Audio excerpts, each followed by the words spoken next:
ওহ, কি রোদ রে বাবা।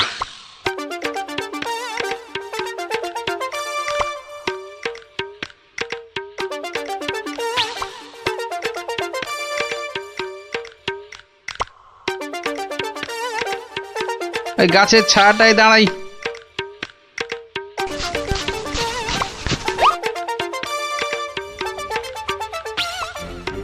কিন্তু ও কি, গোপাল আবার আমার জমির দিকে এগিয়ে আসছে কেন? আচ্ছা, আচ্ছা, গাছের ছায়া দাঁড়ানো হচ্ছে না?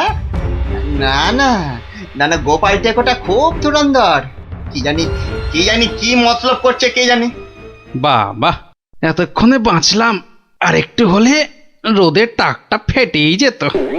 না না না না, বেটাকে কাছে ঘেঁষতেই দেওয়া যাবে না। ও গোপাল, গোপাল, তা এখানে কেন বাবা? এই একটু ছায়ায় দাঁড়িয়েছি।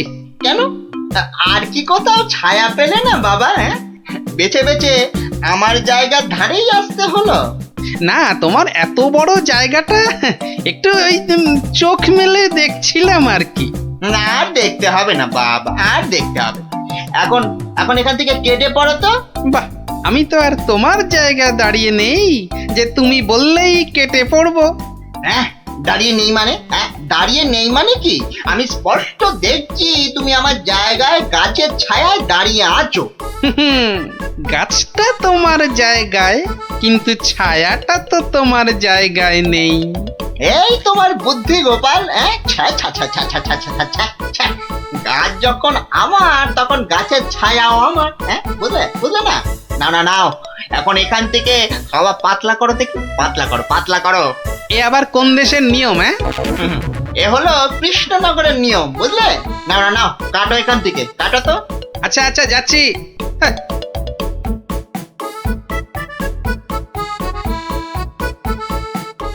এবারে তাহলে একটা রাস্তা পাওয়া গেল মনে হচ্ছে।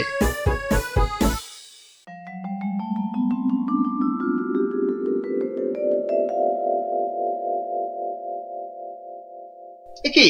হ্যাঁ, আবার গোপাল হাজির হয়েছে। ওই আসছে দনাদন বেটা। তারও দেখাচ্ছি মজা। ও যা খেপে যাবে না আজ।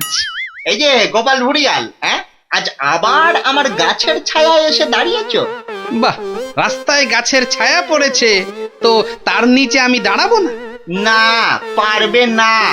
আচ্ছা, একটা কথা আর কতবার তোমাকে বলতে হবে বলো তো?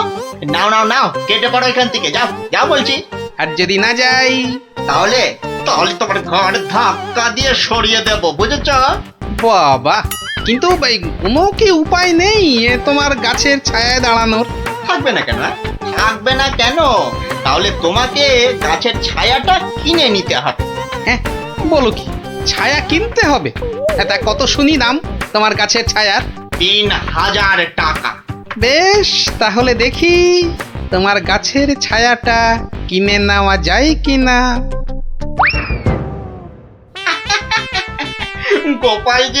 গোপাল যে এত বোকা সেটা জানতাম না তো। গাছ আমার থাকবে আর সেই গাছের ছায়া কিনবে অন্য লোকে। গোপাল দেখছি একটা আস্ত গাধা।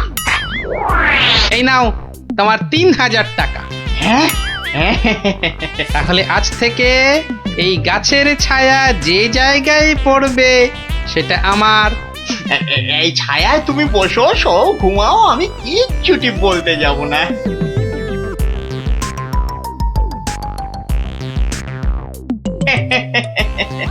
গাছের ছায়া বিক্রি করে 3000 টাকা।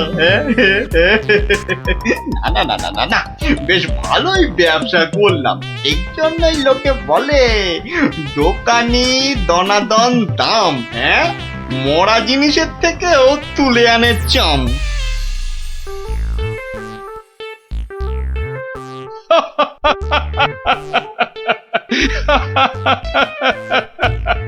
শেষে গোপাল তুমি 3000 টাকা দিয়ে গাছের ছায়া কিনলে। এইবারে গোপাল ঠিক জব্দ হয়েছে। হ্যাঁ, ছায়া তো কিনলাম, তাতে কি হয়েছে? হবে আর কি, তোমার বুদ্ধির দৌড় তো দেখতেই পাচ্ছি।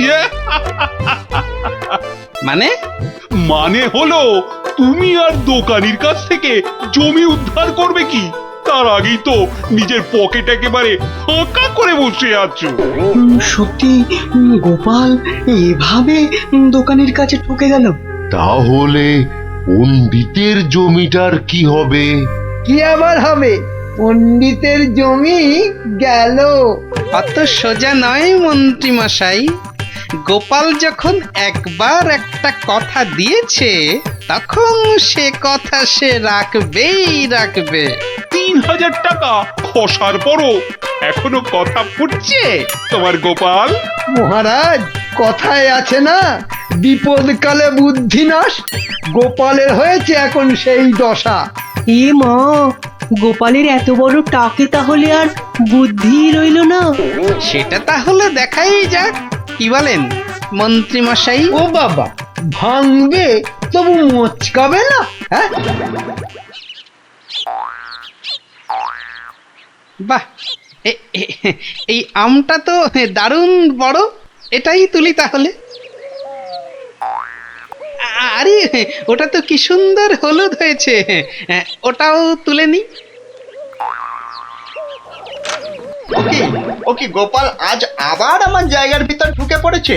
দেখি এই যে আবার আমও পাচ্ছে। দাঁড়াও দাঁড়াও, এবার এমন মজা দেখাবো না। এই এই গোপাল, এই বাটুল, এটা কি হচ্ছে? এটা কি আমার জায়গায় ঢুকে তুমি আবার আম পাচ্ছ? তোমার সাহস তো মন্দ নয়। বাহ, আমার আম আমি পাচ্ছি, এটা আবার ভালো মন্দের কি হলো? ও, আমার বাড়ি আছে, আমার আম, তা আমার জায়গায় আম আবার তোমার হলো কি করে? এটুকু বুঝতে পারলে না দানাদান? ভালো করে চেয়ে দেখো, গাছের ছায়া এই আম গাছ ওই লিচু গাছ ছাড়িয়ে চলে গেছে। তো আরে তাতেই তো সব হলো গো, কেননা এই ছায়া যে আমার কেনা। ইয়ার কি হচ্ছে নাকি? না না, ইয়ার কি মারবো কেন? গাছের ছায়া যখন আমার, তখন ছায়া যেখানে পড়বে সেখানটাই আমার হয়ে গেল, তাই না? দাঁড়াও দাঁড়াও, হাওয়াচ্ছি। কি গো, চললে কোথায়? মহারাজের কাছে তোমার নামে নালিশ করতে। বেশ, তাই যাও তাই যাও, আর আমি এই ফাঁকে গাছের বাকি আমগুলো ফাঁকা করি। তুমি ঠিক বলছো তো দনাদন, যে গাছটা তোমার জায়গার মধ্যেই আছে? আলবাত। জায়গাটা তোমার তো। এই যে জমির দলিলগুলো নিয়ে এসেছি, দেখুন। তাহলে মহারাজ, আপনার একবার নিজে গিয়ে এই ব্যাপারটা দেখা উচিত। ঠিক আছে, তাহলে চলো দেখি গিয়ে গোপাল কিভাবে তোমার জায়গাতে ঢুকে আম লিচু পাচ্ছে। চলুন চলুন মহারাজ, চলুন। এই, তোমরাও এসো আমার সঙ্গে, চলো। এবার গোপাল একেবারে মাঠে মারা পড়বে।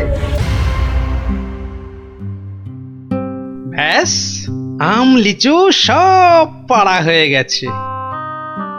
বাহ বাহ বাবা বাবা, গাছের ছায়া যে আস্তে আস্তে আরো লম্বা হচ্ছে। বাবা বাবা, এবার তাহলে আসল কাজটা শুরু করে দিই।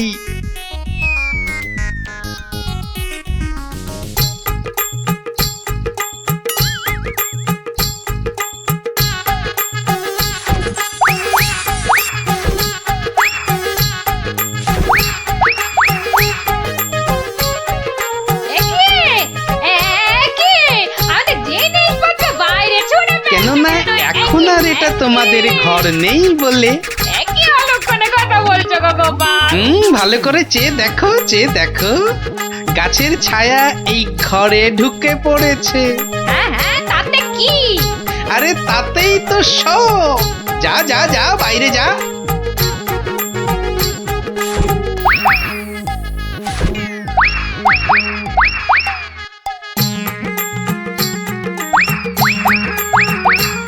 ওরে বাবা রে, কি আবার বাসন ছুড়লো রে বাবা? কি হলো? কি হলো? ভেতরে আসুন, ভেতরে তাড়াতাড়ি আসুন মহারাজ, ভেতরে মনে হচ্ছে কোনো একটা বড় গন্ডগোল হয়েছে। হ্যাঁ চলো তো এ কি, গোপাল আমার ঘরের সব বাসন গোপাল কি পাগল হয়ে গেল নাকি? গাছের ছায়ার দিকে তাকান, ওটা যে এখন এই ঘরে ঢুকে পড়েছে। তো ব্যাস, আর তাতেই তো সব শেষ। থামো গোপাল থামো, এসব হেঁয়ালি রাখো তো এখন। না মহারাজ, আপনি বা আপনারা সবাই জানেন যে 3000 টাকা দিয়ে ওই গাছের ছায়া আমি দনাদনের কাছ থেকে কিনেছি। তাতে কি আমার মাথা কিনে নিয়েছো নাকি? হুম, ওই গাছের ছায়া যত দূর যাবে তত দূর পর্যন্ত যে আমার হয়ে যাবে। একই মামদোবাজি নাকি? হ্যাঁ তাহলে তাহলে নিজের চোখেই দেখুন মহারাজ, গোপাল কি যাতা আরম্ভ করেছে দেখুন। বাহ, রাস্তায় পড়া গাছের ছায়ায় যদি দাঁড়াতে গেলে সেই গাছের ছায়া কিনতে হয়, তাহলে গাছের ছায়া যত দূর যাবে সেটাই বা ছায়া যে কিনেছে তার হবে না কেন? ঠিক ঠিক। তাহলে তাহলে মহারাজ, আমি ওই গাছটাই কেটে দিচ্ছি। হ্যাঁ, এটা একদম ঠিক হবে। না থাকবে গাছ, না পড়বে ছায়া। দনাদন, সেটা হচ্ছে না। বাবা বাবা, ছায়া তোমার হতে পারে কিন্তু গাছটা তো আমার, ফলে সেটা কাটবো কি কাটবো না সেটা ঠিক করব আমি। না না না না, গাছ কাটলে তো সঙ্গে সঙ্গে ছায়াটাও কেটে যাবে, আর সেটা তো আমি হতে দেব না। সেই তো, গাছ কাটতে গেলে তো গাছের ছায়াতেও কুঠারের ছায়া পড়বে। না না না না না না, সেটা তো তুমি পারবে না দোকানি। তাহলে তাহলে আর কি, এখন তোমাকে এই জায়গা ছাড়তে হবে। ও গোপাল, এভাবে আমাকে ভিটে ছাড়া করো না গোপাল। আমি কোথায় গিয়ে দাঁড়াবো বলো তো? হতে পারে যদি তুমি পণ্ডিতের পাঠশালার জায়গাটা ফিরিয়ে দাও, আর পণ্ডিতের নাম তোমার সঙ্গে ওই দলিলে ঢুকিয়ে দাও। বেশ বেশ বেশ বেশ, তাই হবে। ও হ্যাঁ, আমার 3000 টাকাও ফেরত দিও। তুমি যেমনটা বলবে ঠিক তেমনটাই হবে। ধন্য গোপাল ধন্য, তোমার বুদ্ধির সত্যি কোনো জবাব নেই। একটা বাঁটুলটা এবারেও ফসকে গেল। রাজার রাজা তিনি কৃষ্ণচন্দ্র নাম, ভক্তি ভরে তাঁর পদে জানাই প্রণাম। প্রজারা রাজ্যে তার থাকে মহা সুখে, তার নামে জয়ধ্বনি ফেরে লোকমুখে। রাশি রাশি আম জাম গাছে গাছে ফলে, রাজ্যে তার পাঠশালে গ্রীষ্মের ছুটি চলে। মহাজন মহারাজ মস্ত বড় মন, বুড়ো শিবের কৃপায় তিনি দীর্ঘজীবী হন। সাধু সাধু, কবির মুখে ঘি মধু। ইয়ের পেটে ঘি সহ্য হয় না। তুমি তো সভা কবির বদ হজম করিয়ে ছাড়বে গোপাল। যার যেমন রুচি তার তেমনই খেয়াল। মন্ত্রী তো নয়, যেন খেক শিয়াল। মহারাজ, ও রাজামশাই। হ্যাঁ, কিছু বলছো? ও আবার কি বলবে? বলবেন তো আপনি মহারাজ। আপনার মন যেন রাজকাজে নেই আজ। ঠিকই ধরেছো মন্ত্রী। আসলে হয়েছে কি, ওই সভাকবির কবিতাটা শুনতে শুনতে হঠাৎ করেই আমার ছেলেবেলার স্মৃতিগুলো আমার চোখের সামনে ভেসে উঠল। সেই গ্রীষ্মকাল, সেই আম জাম লিচু, পেঁয়াজ দিয়ে পান্তা ভাত, তার সাথে কিছু। আহ, তুমি বকা বন্ধ করবে? কথার মাঝে কথা। আপনি বলুন মহারাজ। হ্যাঁ, যা বলছিলাম, ওহ, সে এক সময় ছিল বটে। আমি তখন ছোট, বেশ মনে আছে। আমার বাবা মশাই গরমের ছুটি পড়লেই গ্রামের বাচ্চাদের আনন্দ দেওয়ার জন্য বিচিত্র অনুষ্ঠানের আয়োজন করতেন, আর আমিও তাতে সামিল হতাম। এলাহি খাওয়া দাওয়ারও ব্যবস্থা থাকতো, গান বাজনা হতো, যাত্রা হতো, জাদুকর এসে জাদু দেখাতো। উফ, সে এক সময় ছিল বটে। আমার মগজ বলছে মহারাজের মাথায় এবছর আমাদের রাজ্যে এমনই একটা বিচিত্রানুষ্ঠান করার কথা ঘুরপাক খাচ্ছে। একদম তাই, কিন্তু জাদু দেখাবে কে? জাদুকরের তো অনেকদিন কোনো পাত্তা নেই। তাহলে এই সব বাজে চিন্তা মাথা থেকে বাদ দিন মহারাজ, বাদ দিন। কখনো না।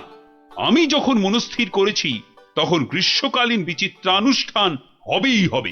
মহারাজ, মহারাজ যদি অভয় দেন তাহলে আমি জাদুকরের অনুপস্থিতিতে জাদু শেখানোর ভার নিজের কাঁধে নিতে প্রস্তুত। সর্বনাশ করেছে, তুমি দেখাবে জাদু? তুমি জাদু খেলা জানো? আগে বলনি তো। আগে আগে আমি যেটা প্রদর্শন করতে চাই সেটা ঠিক জাদু নয়, এর নাম ছায়াবাজি।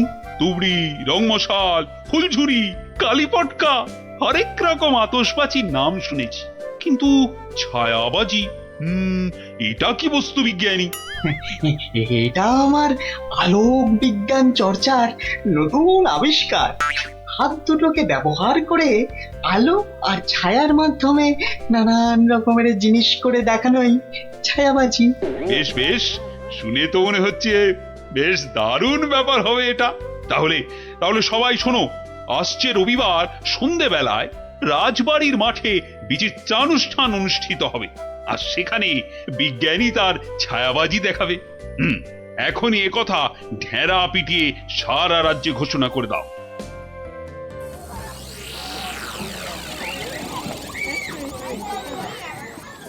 এখন আপনাদের সামনে ছায়াবাজি প্রদর্শন করতে আসছেন আমাদের সকলের প্রিয় বিজ্ঞানী দাদু।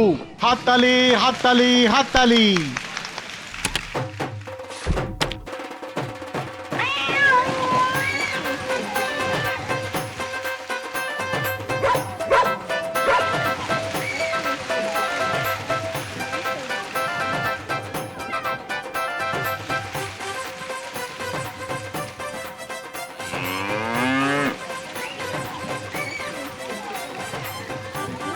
ও গোপাল দাদু, এটা দারুণ জিনিস গো।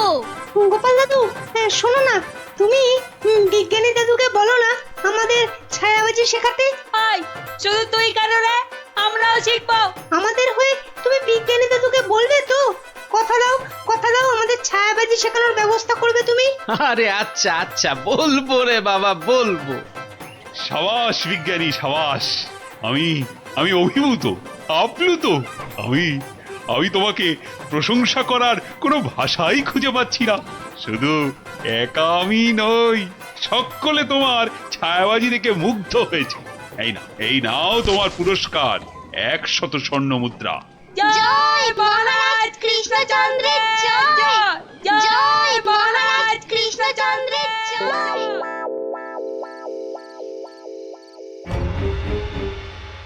কৃষ্ণচন্দ্র, বৎস কৃষ্ণচন্দ্র, আরে এই বেটা কৃষ্ণ, ওঠ, উঠে পড় বলছি। এই কে কে কে কে তুই? তুমি না, আপনি আপনি হা, হা, হা, হা। আমাকে চিনতে পারলি না কৃষ্ণচন্দ্র? না, মানে আপনি কে দাদা? আমি যম রে হাঁদা। মানে যমরাজ। আরে থাম থাম থাম, যমকে দেখাচ্ছে রামের ভয়, তোর আস্পর্ধা তো কম নয়। মাফ করবেন যমরাজ, কিন্তু আপনি এখানে কি করছেন? আমি তোকে সঙ্গে করে নিয়ে যেতে এসেছি। কোথায়? যমলোকে। পৃথিবীতে আজই তোর আয়ু শেষ কৃষ্ণ। এখন চল আমার সাথে, যমলোকে গিয়ে চিত্রগুপ্ত তোর পাপের হিসেব করবে, আর আমি তোকে এক কড়াই গরম তেলে ফুলুরির মতো ভাজবো। আমি এখনই মরতে চাই না, আপনি আমাকে বাঁচতে দিন, বাঁচতে দিন। সেটা তো সম্ভব নয় কৃষ্ণ, আয়ু শেষ হলে সবাইকেই মরতে হয়। আমার কি আর বাঁচার কোনো উপায় নেই? ভাবনায় ফেললি, একটা উপায় আছে। কি উপায়? মূল্য দিয়ে আয়ু লাভ। তুই যদি আমাকে 10টা স্বর্ণ মুদ্রা দিস, তাহলে আমি তোর একদিনের আয়ু বাড়িয়ে দিতে পারি, না হলে আজ তোকে মরতেই হবে। 10টা স্বর্ণ মুদ্রা? এইটা একটু বেশি হয়ে গেল না? একে মরতে বসেছিস, তার উপর আবার জমির সাথে দর কষাকষি করছিস? নে তাহলে মরার জন্য তৈরি হ। আহা, আমি কি দেব না বলেছি? বাহ, এই তো পথে এসো বাবা। নে এবার ভালোয় ভালোয় 10টা স্বর্ণ মুদ্রা বার করে জানলা দিয়ে ছুঁড়ে ফেলে দে। কি হলো? দে।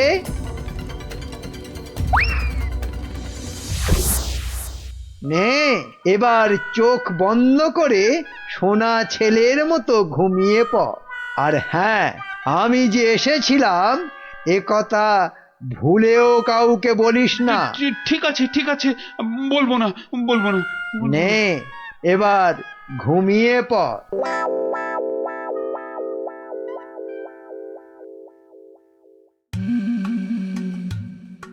মহারাজের কি হলো? অন্তরে ব্যথা, তাই এত চুপচাপ? খান দান, শুনুন গান, আর শুকুন লাল গোলাপ। আহ, থামবে কবি, আমি মরছি আমার জ্বালায়, আর উনি। কি হয়েছে মহারাজ? কি হয়েছে? আপনাকে এত উত্তেজিত দেখাচ্ছে। কি হয়েছে আপনার? বলুন মহারাজ, বলুন আমাদের। না, কাউকে কিছু বলা চলবে না। আর তাছাড়া আমার আবার কি হতে যাবে? কিন্তু মহারাজ, কিছু যদি নাই হবে তাহলে আপনার এ দশা হয়েছে কেন? হ্যাঁ, নিজের চেহারার দিকে চেয়ে দেখেছেন মহারাজ? 5 দিন রাজসভায় এলেন না, কারো সঙ্গে সাক্ষাৎ করলেন না। বলছিলাম যে ওই মহারাজের কি ওই শরীর টরীরে খারাপ হলো? না, তেমন কিছু নয়। মহারাজের মুখ বলছে আপনি মনোকষ্টে ভুগছেন। আপনি যতই না করুন, আমার অভিজ্ঞ চোখে কিন্তু তা ঠিক ধরা পড়েছে মহারাজ। মন যাতনা নয়, জম যাতনায় ভুগছি। জমযাতনা? সে কি? আহারে, জমযাতনায় ভোগা, তাই তো আপনাকে দেখাচ্ছে এত রোগা। আহ, তোমরা সবাই মহারাজের কানের মাথা খাওয়া বন্ধ করবে? এই দেখো, মাথা খাচ্ছি কোথায়? মাথা খাচ্ছি কোথায়? আমরা তো মহারাজের মন খারাপের কারণটা বোঝার চেষ্টা করছি মন্ত্রী মশাই। মহারাজ, আপনি যা কিছু নিজের মনে চেপে রেখেছেন আমাদের সব খুলে বলুন তো মহারাজ। দেখবেন মনটা বেশ হালকা হালকা লাগছে। বুঝলে গোপাল, আমি মনে হচ্ছে আর বেশি দিন বাঁচবো না। সে কি মহারাজ, আপনি হঠাৎ এ কথা বলছেন কেন? আরে বলছি কি আর সাধে, রোজ রাতে স্বয়ং যমরাজ আসছেন, হ্যাঁ, আমার প্রাণ নিতে। সে কি? কি অলক্ষণে কাণ্ড! গত 5 দিন ধরে রোজ রাতে যমরাজ এসে আমার থেকে 10টা করে স্বর্ণ মুদ্রা নিচ্ছেন, আর তার বদলে এক দিনের জীবন দিচ্ছেন আমাকে। আচ্ছা, আপনারাই বলুন, রাজা হয়ে এভাবে ভয়ে ভয়ে বাঁচা যায়? এমনিতেই আমার আয়ু শেষ হয়ে এখন জমের দয়ায় বেঁচে আছি। সে কি মহারাজ, যমরাজ এইভাবে আপনার উপর অত্যাচার চালাচ্ছে? ওই যে সভাকবি মহারাজের দীর্ঘায়ু হওয়া নিয়ে কবিতা লিখেছিল না, ব্যাস যাবে কোথায়, যমরাজের নজর লেগে গেছে। আচ্ছা মহারাজ, আপনি নিজের চোখে যমরাজকে দেখেছেন? না, মানে জমকে আমি সশরীরে দেখিনি, তবে জমের ছায়া দেখেছি আমি ঘরের দেওয়ালে, আর সেই জলুদ গম্ভীর কণ্ঠ শুনেছি নিজের কানে। ব্যাপারটা কেমন গোলমেলে মনে হচ্ছে। জমের কি ধনের অভাব মহারাজের কাছ থেকে স্বর্ণ মুদ্রা নিচ্ছেন? আপনি চিন্তা করবেন না মহারাজ, ওই জমের সাথে লড়াইয়ে আমি আপনার পাশে আছি। জমের সাথে ছেলে খেলা করতে যেও না গোপাল, শেষে নিজেও বিপদে পড়বে আর মহারাজেরও বিপদ বাড়াবে। আরে বাবা, উনি হলেন যমরাজ, সাক্ষাৎ মৃত্যুর দেবতা। না গোপাল ভাইয়া, যমরাজকে শায়েস্তা করতে যেও না। মহারাজ তো এখনো ওনার দয়াতেই বেঁচে আছে। এটাই আমাদের কাছে অনেক বড় পাওয়া। ঠিক আছে, হ্যাঁ, আপনারা যখন বারণ করছেন তখন আর আমি এ ব্যাপারে নাক গলাবো না। শেষে যদি যমরাজ আমার প্রাণটাই হরণ করে তখন আমার বউটা অকালে বিধবা হবে। না, আজ আমি চলি মহারাজ।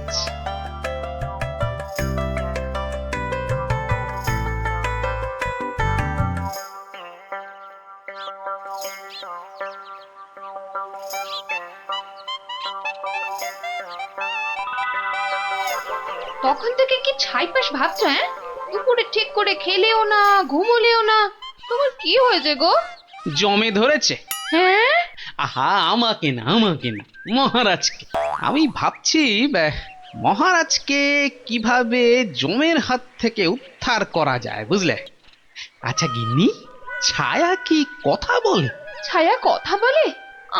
আমি তো এমন কথা জন্মে শুনিনি বাপু। চাই চানাচুর টাটকা ভাজা, যতই খাবে ততই মজা, লাগলে বলবেন। এখানে আবার ফেরিওলা? যতই খাবে ততই মজা। ও হরি, তোরা! আমি তো তোর গলাটাই চিনতে পারিনি, ভাবলুম ফেরিওয়ালা বোধহয়। এই চোঙাটা কোথা থেকে জোটালি রে? হ্যাঁ, কুটিদের মামা বাড়ির গ্রামে রথের মেলা থেকে কিনেছি গোপাল দাদু। জিনিসটা কেমন হয়েছে বলো তো? খাসা হয়েছে, খাসা। তোমরা বসে গল্প করো, আমি ভেতর থেকে আসছি গো। কি গো গোপাল দাদু, তুমি বিজ্ঞানী দাদুকে আমাদের ছায়াবাজি শেখানোর কথাটা বলেছো নাকি ভুলেই গেছো? না রে, মনে আছে, তবে বলে আর হয়ে ওঠা হয়নি। আসলে বুঝলি, মহারাজকে জমে ধরেছে, তাই নিয়ে একটু ওই ব্যস্ত আছি আর কি। কেমন করে? শোন তাহলে। আমি মনে হচ্ছে আর বেশি দিন বাঁচবো না। রোজ রাতে যমরাজ এসে আমার থেকে 10টা করে স্বর্ণ মুদ্রা নিচ্ছেন, আর তার বদলে এক এক দিনের জীবন দিচ্ছেন আমাকে। আপনি নিজের চোখে যমরাজকে দেখেছেন? না, মানে যমকে আমি সশরীরে দেখিনি, তবে তবে যমের ছায়া দেখেছি আমি ঘরের দেওয়ালে, আর আর সেই জলুদ গম্ভীর কণ্ঠ শুনেছি নিজের কানে। কি বুঝলি? হ্যাঁ, এখন যেভাবেই হোক মহারাজকে জমের হাত থেকে বাঁচাতেই হবে। আমার না খুব জোরে ছোট বাইরে পেয়েছে। যা বাবা, জমের কথা শুনেই তোর পেয়ে গেল। তো চোখের সামনে দেখলে না জানি কি করতিস। আবার এখানেই করিস না যেন। যা যা, বাগানের ধারে গিয়ে করে আয়। উফ,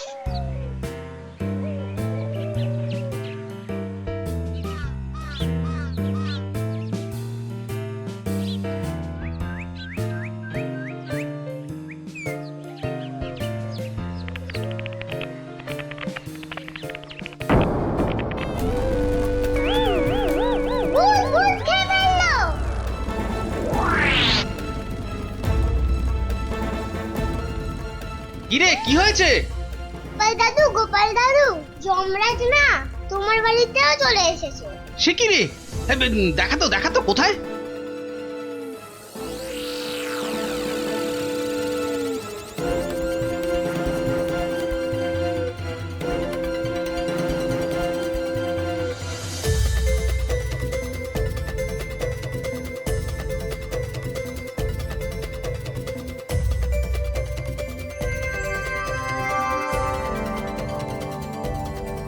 দাদু, একটা বিড়াল বাচ্চা চেঁচাচ্ছে গো। এতক্ষণে যমরাজের ব্যাপারটা আমার কাছে পরিষ্কার হলো। হয়ে গেছে। এই তোরা এখন যা, বুঝলি? গুলটে, তুই আমার সাথে চল।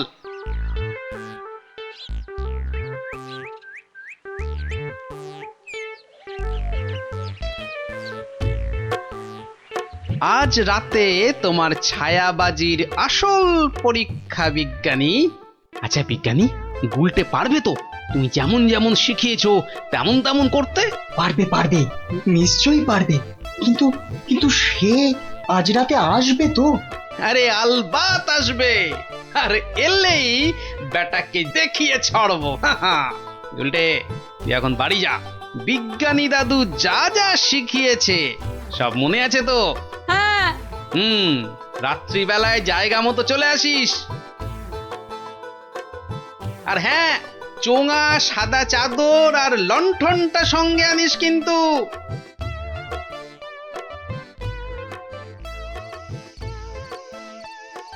ওঠ কৃষ্ণচন্দ্র, তোকে এত করে বারণ করা সত্ত্বেও তুই আমার সাথে সাক্ষাতের কথা সবাইকে বললি। আমি এক্ষুনি তোর প্রাণ হরণ করব। আমাকে মারবেন না, আমাকে মারবেন না। এই নিন আপনার 10 স্বর্ণ মুদ্রা। আজকে আর 10 স্বর্ণ মুদ্রায় হবে না, তোকে আজ 50 স্বর্ণ মুদ্রা আমাকে ভেট দিতে হবে, তবেই তোকে জীবন ভিক্ষা দেব, বুঝেছিস? হ্যাঁ? হা হা হা হা। দিচ্ছি দিচ্ছি দিচ্ছি। এ বাবা,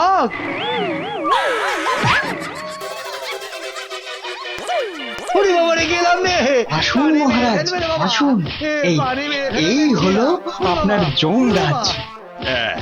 বাবা জীবনের শ্রীমুখটা একটু দেখি। ক্ষমা করে দিন মহারাজ, ক্ষমা করে মন্ত্রী, দিন। তুমি? আর এমনটা হবে না মহারাজ। ক্ষমার অযোগ্য তুমি। এক্ষুনি 50,000 বার আমার সামনে কান ধরে উঠবোস করো করো। শেষে কিনা শস্যের মধ্যেই ভূত। গোলটে, তুই ভালো করে গুন তো, দেখিস যেন একদম ফাঁকি না দেয়। তারপর দেখছি বেটা কি। গোপাল, বিজ্ঞানীর মুখে আমি সবই শুনেছি। আজ আবার তোমার বুদ্ধি আর সাহসের বলে আমি এক মহাবিপদ থেকে মুক্তি পেলাম। এই নাও তোমার পুরস্কার, 50 স্বর্ণ মুদ্রা। জয় মহারাজ কৃষ্ণচন্দ্রের জয়।